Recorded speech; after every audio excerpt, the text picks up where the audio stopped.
Welcome to today's explainer. Let me ask you a quick, super direct question to kick things off. Do you ever look at your paycheck, let out a massive sigh, and genuinely feel like your salary is simply too low to ever start building real wealth?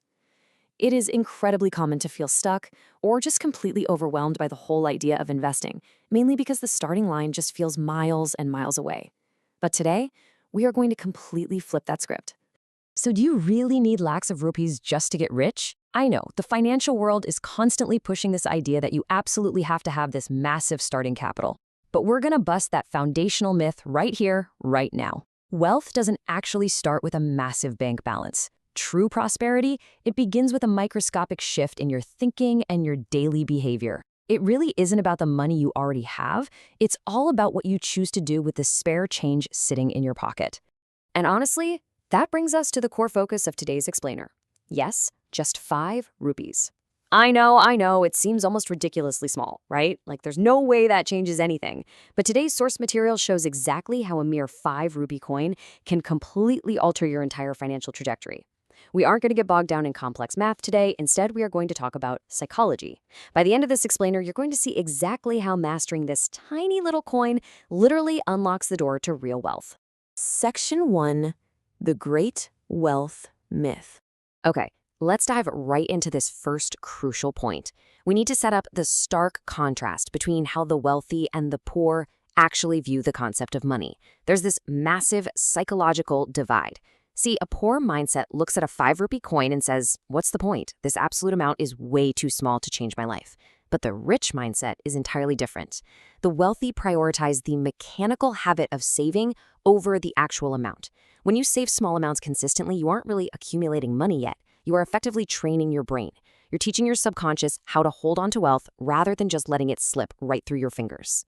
I really want you to absorb this quote. Here is a tough love reality check straight from our source material.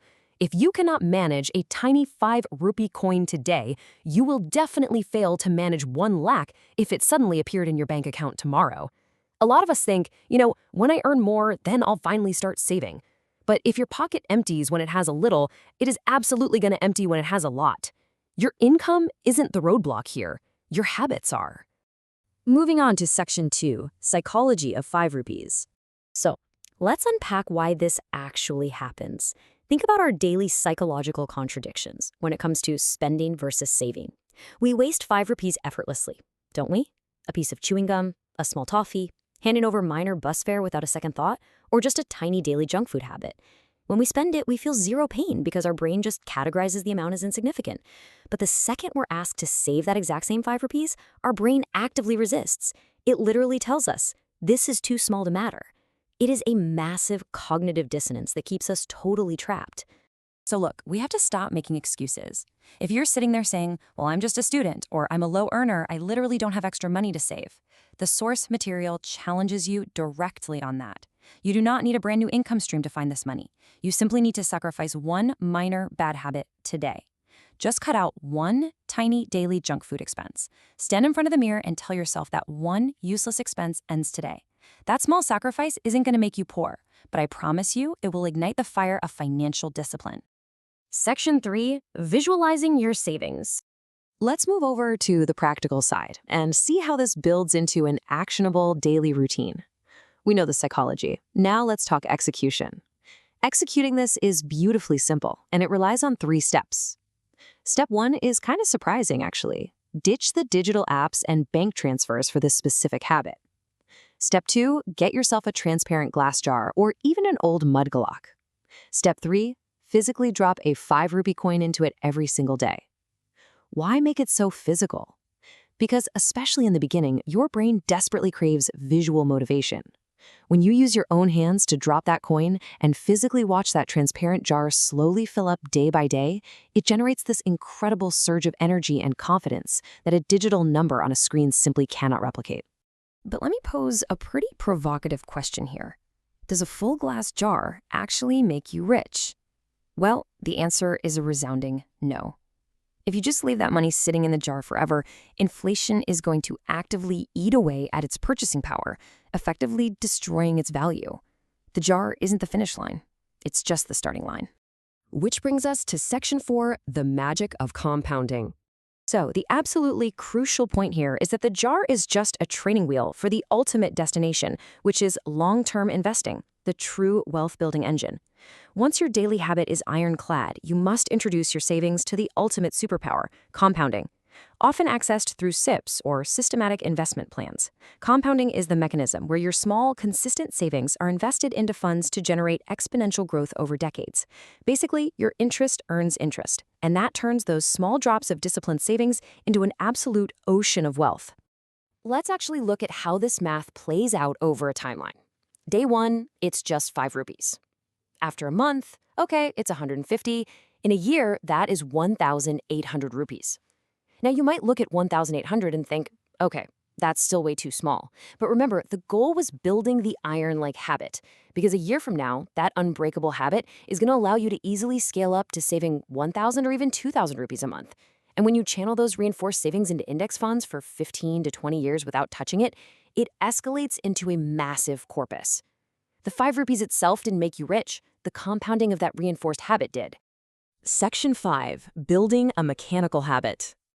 Finally, let's address the biggest hurdle.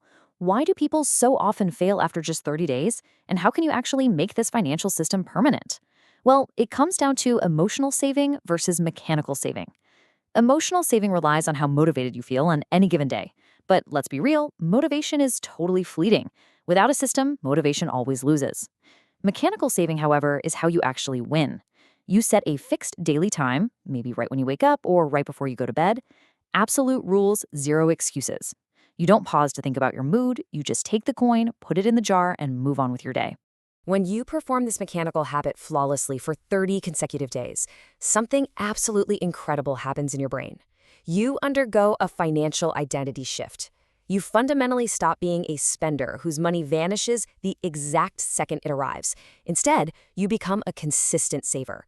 You actually start looking at incoming money entirely differently, naturally asking yourself, hey, how much of this can I invest? You essentially rewrite your financial DNA. I really want this core philosophy to sink in. Freedom doesn't come from lakhs of rupees. Freedom comes from controlling your expenses. Learning to handle microscopic money is the absolute, non-negotiable prerequisite to attracting and keeping big money. Financial freedom is an internal state of discipline, long before it ever becomes an external state of massive bank balances. So, here we are at the ultimate choice. Will you go out today and waste that 5 rupees on something you'll completely forget about in 10 minutes, allowing your life to stay exactly the same? Or will you take that coin, drop it in a jar, and completely rebuild your financial identity starting right now? The decision to become wealthy literally starts with this tiny, monumental choice. If you are truly serious about mastering your money, I want you to mentally take this pledge right now. Type it out in your mind, say it out loud to yourself, and prepare to live it. 365 days, I commit. Make the mechanical habit your reality. Thanks so much for joining me on this explainer. Go start your jar today and let the magic of compounding begin. So what are you waiting for? Your 365 days starts right now.